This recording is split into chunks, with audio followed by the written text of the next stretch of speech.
1.5 करोड़ की गड्डी लगभग 6 महीने तो उपर हो गया, जैकां ते खड़ी आ।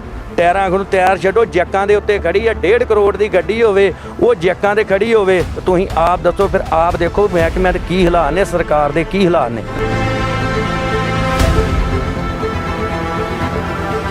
आने वाले समय ਦੇ ਵਿੱਚ आम आदमी पार्टी की सरकार आ गई, इन्होंने कहा भी असीं गड्डियां चलावांगे। अब 3 महीने हो गए अजे तक एक भी बस साडी प्राइवेट बसां दा अज वेख लो जाके शरेआम पुलों के थल्ले बस स्टैंड के बाहर शरेआम रामा मंडी PAP चौंक तो शरेआम स्पैशल बसां भर के जा रही। कोई भी अफसर कोई भी उन्होंने उच्च अधिकारी पुछण वाला नहीं। 1 करोड़ तो उपर गड्डियां आईयां वा, 1 करोड़ कोई 7-8 लाख की एक गड्डी आई आ। इन्नी महंगी गड्डी सरकार ने पाउण दे बावजूद आ डिपुआं दे जे च देखो खड़ियां दे की हालात ने।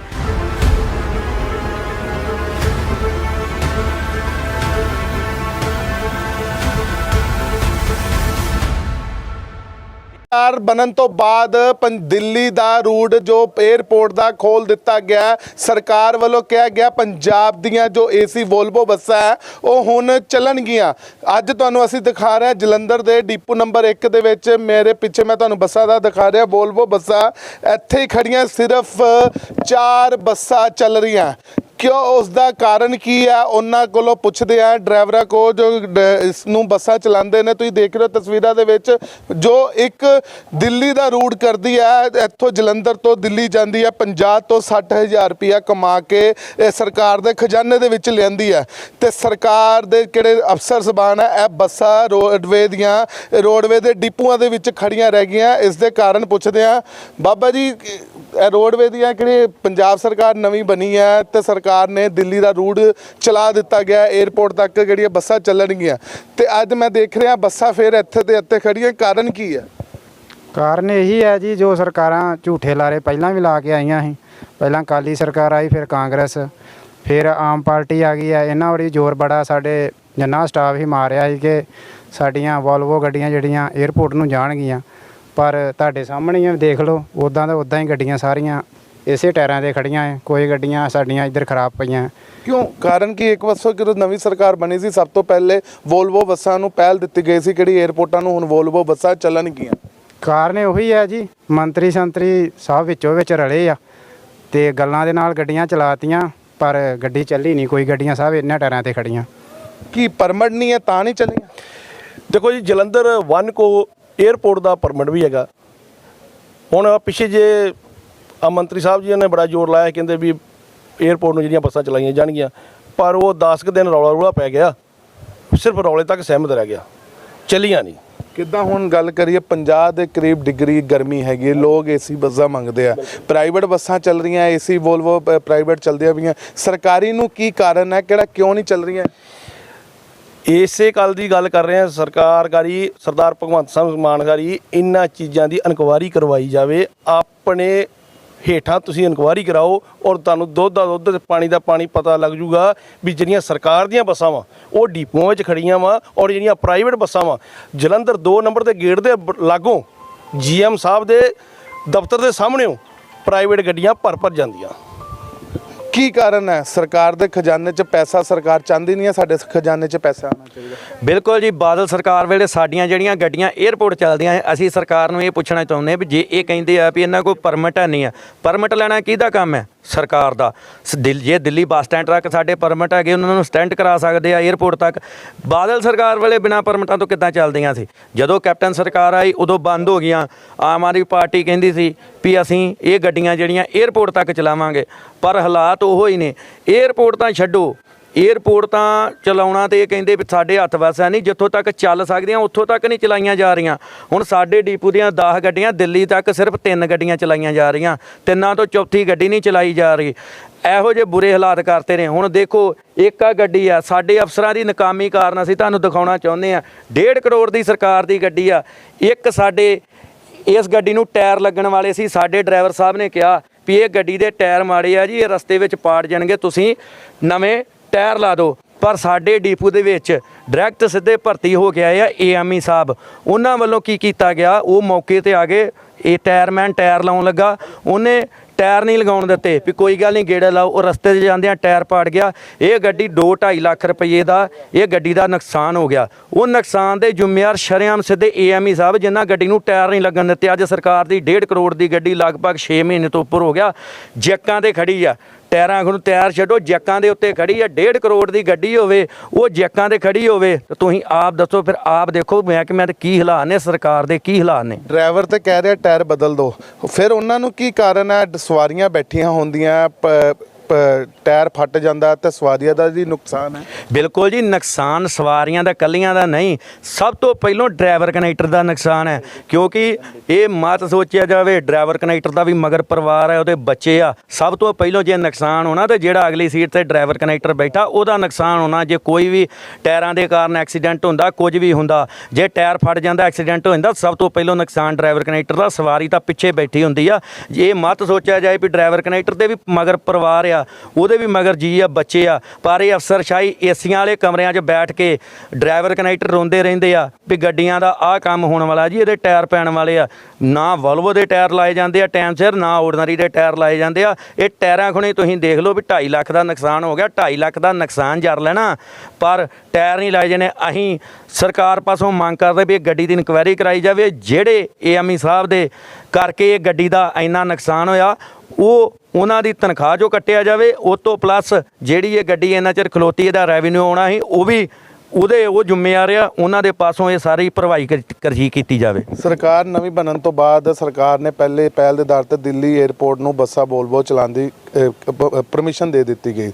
ਫਿਰ 10 ਬੱਸਾਂ ਤੋਂ 7 ਬੱਸਾਂ ਕਿਉਂ ਨਹੀਂ ਚਲਾਈਆਂ ਜਾ ਰਹੀਆਂ? ਵੇਖੋ ਜੀ, ਪਹਿਲਾਂ ਕਾਂਗਰਸ ਦੀ ਸਰਕਾਰ ਵੇਲੇ ਰਾਜਾ ਵੜਿੰਗ ਸੀਗਾ, ਉਹਨੇ ਚਲੋ ਕਹਿਣਾ ਨਹੀਂ ਚਾਹੁੰਦੇ ਅਸੀਂ, ਰਾਜਾ ਵੜਿੰਗ ਜੀ ਨੇ ਜੋ ਆਪਣੀ ਪਰਫਾਰਮੈਂਸ ਦਿੱਤੀ, ਚਲੋ ਉਹਨਾਂ ਨੇ ਆਪਣੀ ਪਾਰਟੀ ਦੀਆਂ ਬੱਸਾਂ ਨਹੀਂ ਬੰਦ ਕੀਤੀਆਂ, ਹੋਰਨਾਂ ਘਰਾਣੇ ਦੀਆਂ ਬੱਸਾਂ ਬੰਦ ਕੀਤੀਆਂ। ਏਅਰਪੋਰਟ ਨੂੰ ਬਹੁਤ ਜ਼ੋਰ ਲਾਇਆ, ਉਹਨੇ ਜਾ ਕੇ ਕਮਿਸ਼ਨਰ ਨਾਲ ਮੀਟਿੰਗਾਂ ਵੀ ਕੀਤੀਆਂ, ਪਰ ਉੱਥੇ ਕੇਜਰੀਵਾਲ ਦੀ ਸਰਕਾਰ ਹੋਣ ਕਰਕੇ ਉਹਨੇ ਗੱਡੀਆਂ ਨਾ ਚੱਲਣ ਦਿੱਤੀਆਂ, ਉਹਦਾ ਜ਼ੋਰ ਨਾ ਚੱਲਿਆ। ਆਉਣ ਵਾਲੇ ਸਮੇਂ ਦੇ ਵਿੱਚ ਆਮ ਆਦਮੀ ਪਾਰਟੀ ਦੀ ਸਰਕਾਰ ਆ ਗਈ, ਇਹਨਾਂ ਨੇ ਕਿਹਾ ਵੀ ਅਸੀਂ ਗੱਡੀਆਂ ਚਲਾਵਾਂਗੇ।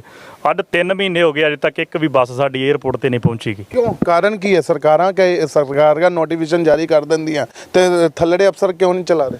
ਵੇਖੋ ਜੀ, ਕਹਿਣ ਨੂੰ ਦਿਲ ਨਹੀਂ ਕਰਦਾ, ਜਿਹੜੇ ਛੋਟੇ ਅਫਸਰ ਆ ਉਹਨਾਂ ਦੀ ਸਭ ਜਿਹੜੀਆਂ ਪ੍ਰਾਈਵੇਟ ਘਰਾਣਿਆਂ ਨਾਲ ਮਿਲੀ ਭੁਗਤੀਆਂ, ਉਹੀ ਇੰਡੋ ਕੈਨੇਡੀਅਨ ਬੱਸ ਦੇ ਪਰਮਿਟ ਚੈੱਕ ਕਰਕੇ ਵੇਖ ਲਓ, 3 ਤੋਂ 4 ਪਰਮਿਟ ਆ, ਜਿੱਥੇ ਉਹਨਾਂ ਦੀਆਂ ਅੱਜ ਤੋਂ 18 ਤੋਂ 19 ਗੱਡੀਆਂ ਚੱਲ ਰਹੀਆਂ ਨੇ।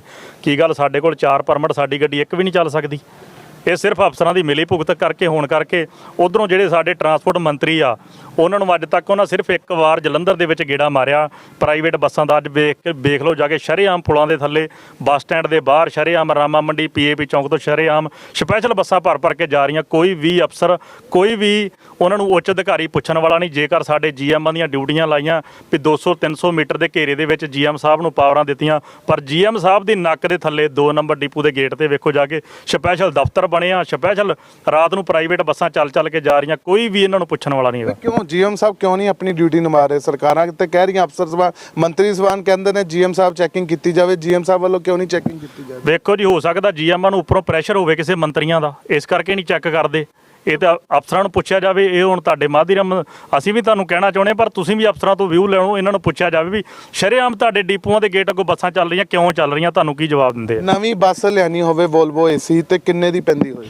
ਇਹ ਲਗਭਗ 1 ਕਰੋੜ ਤੋਂ ਉੱਪਰ ਗੱਡੀਆਂ ਆਈਆਂ ਵਾ। 1 ਕਰੋੜ ਕੋਈ 7-8 ਲੱਖ ਦੀ ਇੱਕ ਗੱਡੀ ਆਈ ਆ। ਇੰਨੀ ਮਹਿੰਗੀ ਗੱਡੀ ਸਰਕਾਰ ਨੇ ਪਾਉਣ ਦੇ ਬਾਵਜੂਦ ਆ ਡੀਪੂਆਂ ਦੇ ਵਿੱਚ ਦੇਖੋ ਖੜੀਆਂ ਦੇ ਕੀ ਹਾਲਾਤ ਨੇ। ਇਹ ਇੰਨੀ ਗਰਮੀ ਹੋਣ ਦੇ ਬਾਵਜੂਦ ਇੱਕ ਤੁਸੀਂ ਦੇਖ ਲਓ, ਪ੍ਰਾਈਵੇਟ ਏਸੀ ਜੇ ਭਰ ਕੇ ਜਾ ਸਕਦੀ ਹੈ, ਤੇ ਕੀ ਗੱਲ ਸਰਕਾਰ ਦੀ ਗੱਡੀ ਨਹੀਂ ਭਰ ਕੇ ਜਾ ਸਕਦੀ?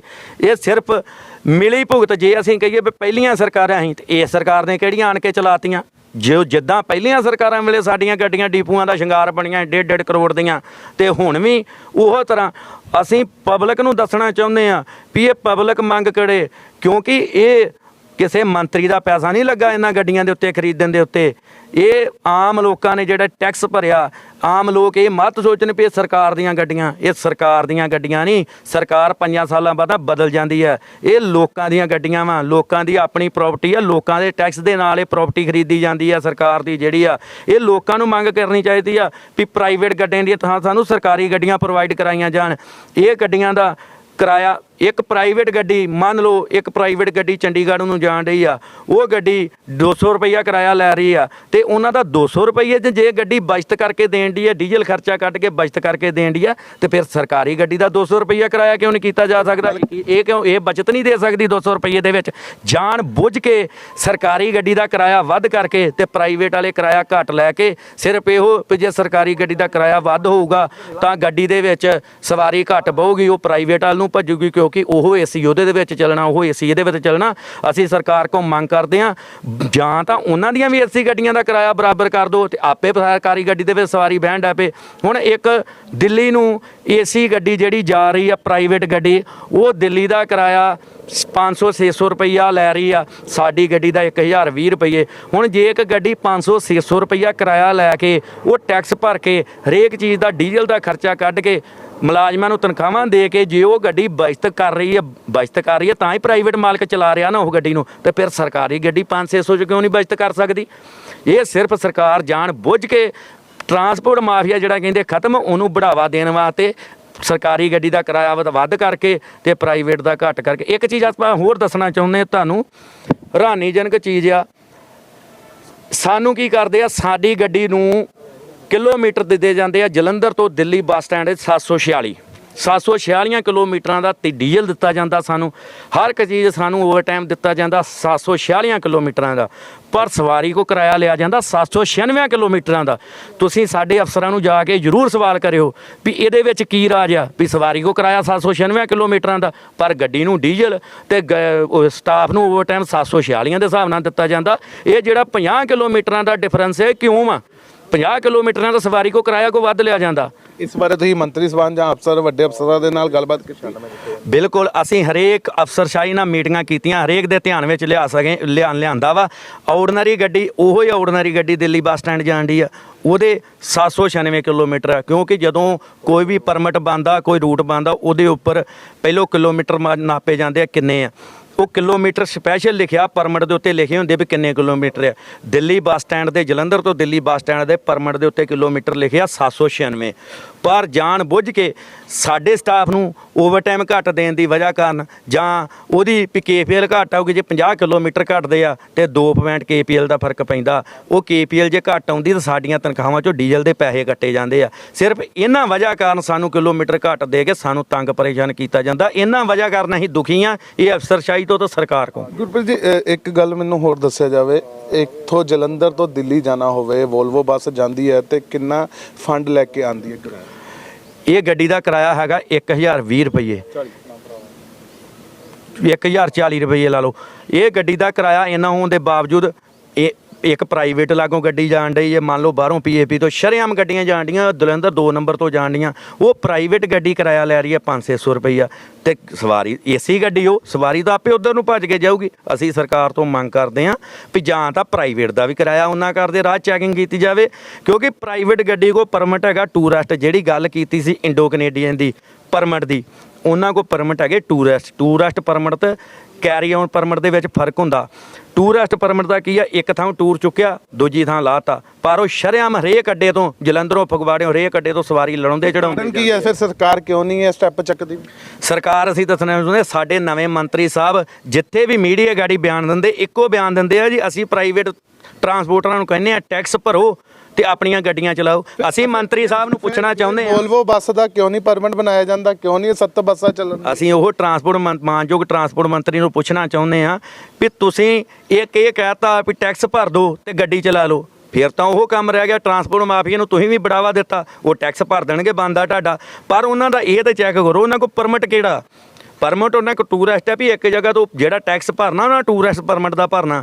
ਟੂਰਿਸਟ ਪਰਮਿਟ ਕੀ ਹੈ, ਇੱਕ ਜਗ੍ਹਾ ਟੂਰ ਚੁੱਕਿਆ, ਦੂਜੀ ਜਗ੍ਹਾ ਲਾਤਾ, ਪਰ ਉਹ ਸਵਾਰੀਆਂ ਇਕੱਠੀਆਂ ਕਰਦੇ ਆ, ਇੱਕ ਇੱਕ ਕਰਕੇ ਹਰੇਕ ਅੱਡੇ ਤੋਂ ਸਵਾਰੀ ਲਾਉਂਦੇ ਚੜਾਉਂਦੇ ਆ, ਉਹ ਉਹਨਾਂ ਕੋਲ ਪਰਮਿਟ ਹੀ ਨਹੀਂ ਹੈਗਾ।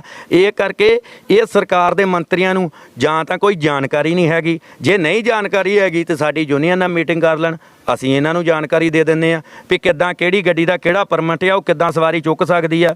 ਪਰ ਇਹ ਕੀ ਕਹਿੰਦੇ ਆ, ਇਹਨਾਂ ਦਾ ਇੱਕੋ ਬਿਆਨ ਹੈ ਜੀ, ਟੈਕਸ ਭਰ ਕੇ ਚਲਾਓ। ਇਹ ਸ਼ਰੇਆਮ ਜਿਹੜੀ ਇਹਨਾਂ ਦੀ ਸਰਕਾਰੀ ਟਰਾਂਸਪੋਰਟ ਆ, ਇਹ ਪਹਿਲੀਆਂ ਸਰਕਾਰਾਂ ਦੀ ਲੀਹ ਦੇ ਤੁਰੰਡੇ ਵੀ ਇਹਨੂੰ ਫੇਲ ਕਰੋ ਤੇ ਪ੍ਰਾਈਵੇਟ ਜਿੱਦਾਂ ਪਹਿਲੀਆਂ ਮੰਤਰੀਆਂ ਗੱਡੀਆਂ ਪਾਈਆਂ ਇਹ ਵੀ ਪਾ ਲੈਣਗੇ ਆਪਣੀਆਂ। ਰਿਹਾ ਜੇ 에ਅਰਪੋਰਟ ਦੀ ਗੱਲ ਕੀਤੀ ਜਾਵੇ ਉਸ ਟਾਈਮ 에ਅਰਪੋਰਟ ਤੋਂ 80 ਤੋਂ 90 ਹਜ਼ਾਰ ਰੁਪਇਆ ਜਿਹੜਾ ਰੋਜ਼ ਦਾ ਇੱਕ ਗੱਡੀ ਆਣ ਜਾਣ ਜਾਂ ਕੱਲਾ ਆਣ ਜਾਂਦਾ ਅੱਛਾ। ਆਣ ਜਾਂਦਾ ਰੋਜ਼ ਦਾ ਇੱਕ ਗੱਡੀ ਡੇਲੀ ਗੱਡੀ ਰੋਜ਼ ਅਪ ਡਾਊਨ ਕਰਦੇ ਤੇ ਜੇ ਹੁਣ ਬੱਸ ਸਟੈਂਡ ਲਾਇਆ ਜਾਵੇ ਤਾਂ ਬੱਸ ਸਟੈਂਡ ਦਾ ਹੁਣ ਇਸ ਟਾਈਮ ਹੈਗਾ 20 ਤੋਂ 25 ਜਾਂ 30 ਹਜ਼ਾਰ ਰੁਪਇਆ ਦਿੱਲੀ ਦਾ ਕਿਉਂ ਕਾਰਨ ਮੈਂ ਦੱਸ ਦਿੰਦਾ ਤੁਹਾਨੂੰ 1040 ਰੁਪਏ ਆਪਾਂ ਉਹਨਾਂ ਕੋਲ ਕਿਰਾਇਆ ਵਸੂਲ ਕਰ ਰਹੇ ਹਾਂ ਬਹੁਤੀਆਂ ਗੱਡੀਆਂ ਵਿੱਚ ਸਾਡੇ ਜਿਹੜਾ ਮੋਬਾਈਲ ਚਾਰਜਿੰਗ ਆ ਉਹ ਨਹੀਂ ਹੈਗਾ ਜੋ ਇੱਕ ਵਾਰ ਬਣ ਕੇ ਆ ਚੁੱਕਾ ਗੱਡੀ ਦੇ ਨਾਲ ਉਹਦਾ ਰਿਪੇਅਰ ਨਹੀਂ ਕਰਾਈ ਗਈ ਕਿਉਂ ਕਾਰਨ ਇਸ ਕਰਕੇ ਜਿਹੜੇ ਅਫਸਰ ਇੱਥੇ ਲਾਏ ਗਏ ਨੇ ਉਹ 2 ਤੋਂ 3 ਸਾਲ ਹੋ ਗਏ ਉਹਨਾਂ ਨੂੰ ਲਗਾਤਾਰ ਇਹਨਾਂ ਸੀਟਾਂ ਤੇ ਇੱਕ ਡੀਪੂ ਦੇ ਵਿੱਚ ਉਹ ਆਪਣੇ ਨੰਬਰ ਬਣਾਉਣ ਵਾਸਤੇ ਕਿ ਆਪਾਂ ਆਪਣੇ ਡੀਪੂ ਦਾ ਜਿਹੜਾ ਇਨਕਮ ਜਿਹੜੀ ਆ ਉਹ ਜਿਹੜਾ ਖਰਚਾ ਵਾ ਜਿਹੜਾ ਉਹ ਘਟਾ ਦਿੱਤਾ ਸਰਕਾਰ ਨੂੰ ਬੋਝ ਨਹੀਂ ਪੈਣ ਦਿੱਤਾ ਕਿਹੜਾ ਸਰਕਾਰ ਦੇ ਵਿੱਚ ਖਜ਼ਾਨਾ ਜਾਣਾ ਚਾਹੀਦਾ ਤੁਹਾਡਾ ਕਹਿਣਾ ਵਾ ਇੱਕ ਗੱਡੀ 90 ਤੋਂ ਲੱਖ ਰੁਪਇਆ ਕਮਾ ਕੇ ਸਰਕਾਰ ਦੇ ਖਜ਼ਾਨੇ 'ਚ ਲਿਆਉਣਾ ਚਾਹੁੰਦੀ ਹੈ ਤੇ ਸਰਕਾਰ ਦੇ ਕਿਹੜੇ ਨੁਮਾਇੰਦੇ ਆ ਉਹ ਨਹੀਂ ਲਿਆਉਣਾ ਚਾਹੁੰਦੇ ਸਾਥੀ ਜੀ ਇੱਕ ਗੱਲ ਮੈਂ ਕਹਿਣਾ ਚਾਹੁੰਦਾ ਟਰਾਂਸਪੋਰਟ ਮੰਤਰੀ ਸਾਹਿਬ ਕਹਿੰਦੇ ਵੀ ਟੈਕਸ ਭਰੋ ਗੱਡੀਆਂ ਚਲਾਓ ਫਿਰ ਆਪਣੀ ਗੱਡੀਆਂ ਤੇ ਕਿਉਂ ਨਹੀਂ ਟੈਕਸ ਉਹੀ ਬੋਲ ਰਿਹਾ ਜੇ ਟੈਕਸ ਭਰ ਕੇ ਉਹਨਾਂ ਦੀਆਂ ਗੱਡੀਆਂ ਚਲਾਉਣੀਆਂ ਤਾਂ ਜਿਹੜੇ ਆਪਣੀਆਂ ਗੱਡੀਆਂ ਇੰਨੇ ਕਰੋੜਾਂ ਰੁਪਏ ਦੇ ਖਰਚ ਕੇ ਜੋ ਪੰਜਾਬ ਦੇ ਲੋਕਾਂ ਦਾ ਟੈਕਸ ਖਰਚ ਕੇ ਆਪਾਂ ਉਹ ਇਕੱਠੀਆਂ ਕਰਕੇ ਇੱਥੇ ਡੱਕੀਆਂ ਹੋਈਆਂ ਉਹ ਕਿਉਂ ਡੱਕੀਆਂ ਹੋਈਆਂ ਕਿਉਂ ਨਹੀਂ ਆਪਾਂ ਇਹਨਾਂ ਨੂੰ ਚਲਾਉਂਦੇ ਪਏ ਉਹ ਆਪਾਂ ਪ੍ਰਾਈਵੇਟ ਵਾਲੇ ਨੂੰ ਕਿਹਾ ਜਾ ਰਿਹਾ ਕਿ ਤੁਸੀਂ ਟੈਕਸ ਭਰੋ ਤੁਸੀਂ ਚਲਾਓ ਔਰ ਜੇ ਖਜ਼ਾਨਾ ਭਰਨ ਦੀ ਗੱਲ ਆ ਗਈ ਤੇ ਖਜ਼ਾਨਾ ਤੇ ਸਰਕਾਰ ਜਿਹੜੀਆਂ ਸਰਕਾਰ ਦੇ ਗੱਡੀਆਂ ਚੱਲਦੀਆਂ ਉਹਨਾਂ ਨੇ ਭਰਨਾ ਪ੍ਰਾਈਵੇਟ ਨੇ ਥੋੜਾ ਭਰਨਾ ਜੀ ਤੁਸੀਂ ਦੇਖਿਆ ਅਸੀਂ ਗੱਲਬਾਤ ਕੀਤੀ ਗਈ ਹੈ ਤੁਸੀਂ ਜਲੰਧਰ ਤੋਂ ਦਿੱਲੀ 에ਅਰਪੋਰਟ ਲਈ ਇਹ ਵੋਲਵੋ ਬੱਸਾਂ ਦਾ ਉਹਨਾਂ ਨੇ ਕਹਿ ਦਿੱਤਾ ਸੀ ਦਿੱਲੀ ਪੰਜਾਬ ਤੋਂ ਕਿਹੜੀਆਂ ਇਹ ਵੋਲਵੋ ਬੱਸਾਂ ਉਹ 에ਅਰਪੋਰਟ ਤੱਕ ਜਾ ਸਕਦੀਆਂ ਜਲੰਧਰ ਦੀ ਗੱਲ ਕਰੀਏ ਜਲੰਧਰ ਦੇ ਵਿੱਚ 10 ਬੱਸਾਂ ਚੋਂ 3 ਬੱਸਾਂ 에ਅਰਪੋਰਟ ਨੂੰ ਜਾਂਦੀਆਂ 7 ਬੱਸਾਂ ਡਿਪੂ 'ਚ ਹੀ ਖੜੀਆਂ ਇੱਕ ਬੱਸ ਦੀ ਕੀਮਤ 1 ਕਰੋੜ ਦੇ ਕਰੀਬ ਕਿਹੜੀ ਹੈ ਲੈਣ ਜਾਈਏ ਨਵੀਂ ਬੱਸ 1 ਕਰੋੜ ਕੁਛ ਲੱਖ ਰੁਪਏ ਦੀ ਕਿਹੜੀ ਬੱਸ ਹੈ ਉਹ 7 ਬੱਸਾਂ ਇੱਥੇ ਖੜੀਆਂ ਰਹਿ ਗਈਆਂ ਅਸੀਂ ਅਫਸਰ ਸਬਾਨ ਦੇ ਨਾਲ ਗੱਲਬਾਤ ਕਰਨ ਦੀ ਕੋਸ਼ਿਸ਼ ਕੀਤੀ ਤੇ ਅਫਸਰ ਸਬਾਨ ਆਪਣੀ ਡਿਊਟੀ ਤੇ ਗਏ ਹੋਏ ਨੇ ਕਿ ਉਹਨਾਂ ਦੇ ਨਾਲ ਗੱਲਬਾਤ ਕੀਤੀ ਗਈ ਉਹਨਾਂ ਦਾ ਕਹਿਣਾ ਹੈ ਮੈਨੂੰ ਕੁਝ ਨੋਟੀਫਿਕੇਸ਼ਨ ਤੋਂ ਆਉਣ ਦਿਓ ਉਸ ਤੋਂ ਬਾਅਦ ਮੈਂ ਮੀਡੀਆ ਦੇ ਵਿੱਚ ਗੱਲਬਾਤ ਕਰਾਂਗਾ ਜਿਸ ਦੇ ਵਿੱਚ ਆਪਣਾ ਪੱਲਾ ਸਾਫ਼ ਝਾੜਨ ਦੀ ਕੋਸ਼ਿਸ਼ ਕੀਤੀ ਗਈ ਕੈਮਰਾਮੈਨ ਅਜੇ ਦੇ ਨਾਲ ਸੋਨੂ ਮਹਾਜਨ ਪੰਜਾਬ ਕੇਸਰੀ ਟੀਵੀ ਜਲੰਧਰ।